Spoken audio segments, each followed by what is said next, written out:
Osiyo, it's how we say hello in Cherokee. I'm your host, Jennifer Lauren, at the Cherokee National History Museum in Tahlequah, Oklahoma. Here, visitors can learn about a variety of aspects of Cherokee history and culture, including traditional Cherokee clothing. Wendell Cochran is a Cherokee National Treasure for traditional clothing who's lived a life full of adventure. From costuming in San Francisco to creating booger masks at his home here in Tahlequah, Wendell has created works of art for generations of Cherokees to enjoy.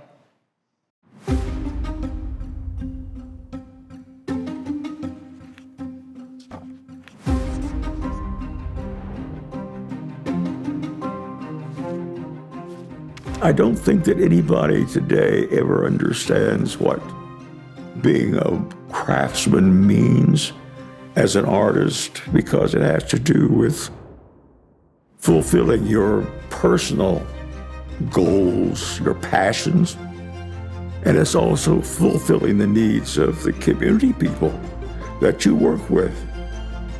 My name is Wendell Cochran. I live in Tahlequah. I am a National Living Treasure in traditional clothing, and a master craftsman in that field. There was something in me that wanted more. I was up, go to the library every Saturday morning, drag home tons of books, spend time going through picture books and stuff and seeing the world, through the library, enthralled by color and movement. And then I discovered magazines, Vogue, Harper's Bazaar. They were in the school library. Because that's art. I wanted to know about theater. I wanted to know about things that were not part of my world. When I was in 12th grade, graduated the next morning, I was on my way to Oregon State. Had to find a way to get that college degree. I never wanted to be on stage. It was the visual. And gradually I got to meet actors, musicians, and I met the guy who ran the scene shop. And finally I met the costumer. He taught me to sew. I watched him sew, doing alterations, and I was ruined. I was ruined. I learned that there was people doing it and there was a way to do it and that there were jobs and there were opportunities. When I would go home, I couldn't talk about it because it was totally outside my parents' comprehension. And so I was a closet costumer. I came to Tahlequah in 1969. And that was the second year that the Trail of Tears drama was in operation out at Cherokee at Park Hill. I was hired to do the costumes, and I had to do a lot of thinking about what the people that were in the play, the actors, the dancers, were going to wear. And I knew I didn't want to do Hollywood, Walt Disney, but I still wanted to be authentic to the point that they looked maybe correct, but they also had movement because that's the theatrical license that you get to do when you work in legitimate theater. I took the fabric and a lady by the name of Marion Hagerstrand told me about a dress that was made for Virginia Stroud. Well, the dress that she had, I never saw it. It was just described to me. So I just put my head together and drafted a pattern and figured out a system of putting it together and how to make it fast and how to train people, how to put a tear dress together. And we made tear dresses that first year. We made a lot of them. They created this modern myth that this dress might have come over the Trail of Tears. It was really a very simple dress. It was cotton print. So the Trail of Tears, so we called it the tear dress, not the tear dress.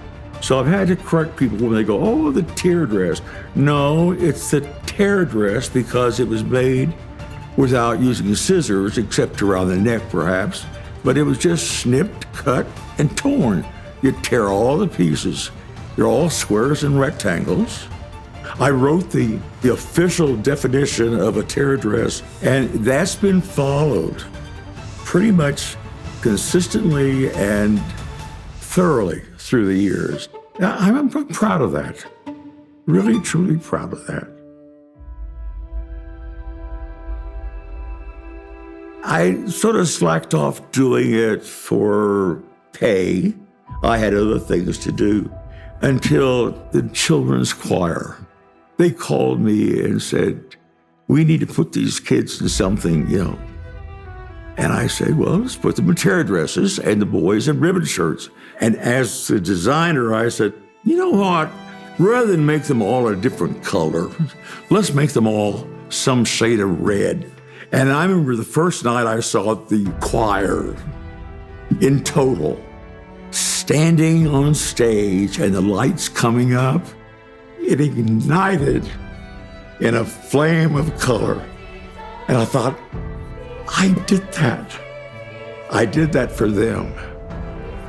I approached my work as a craftsman to have a purpose.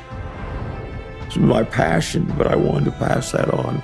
I used to teach a lot of school kids, so we go out to schools and do a couple of 3 days. But I've taught a lot of classes, and when the kids didn't have to catch the bus after school, they were hungry, those children. Hungry to learn something that they had never experienced before, have fun at it too. I worked with the bilingual program with Agnes Cowan.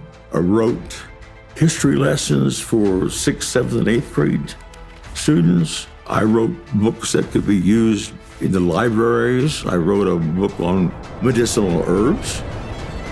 I just wanted to do my job, and I just wanted an opportunity to do it. Tear dresses were my thing, and taught a lot of people to make tear dresses. I see people wearing it, and I think, yeah, I contributed something to the lasting culture, heritage, and tradition of the Cherokee people. Had I not come to Oklahoma to take a job at a theater that I didn't know anything about, I wouldn't have felt that. My last thing is, I'm gay, have been gay all my entire life, but I've hidden it. It's been part of that closeted thing. Never discussed it with my parents, never discussed it with my family. I've always lived that, not being ashamed, but not causing problems. And, people have always suspected, and people have, squealed on me, But because I am who I am, and I'm not trying to change you, I'm trying to say, hey, you want to be here, don't lie, or you want to keep it a secret, that's your problem. That's your life. That's your closet. You try to find a life, and you try to find friends that will accept you and that you feel comfortable with. This is my home. I came to life here. I came to live here. And I thank you for this opportunity to share my life with you. Thank you.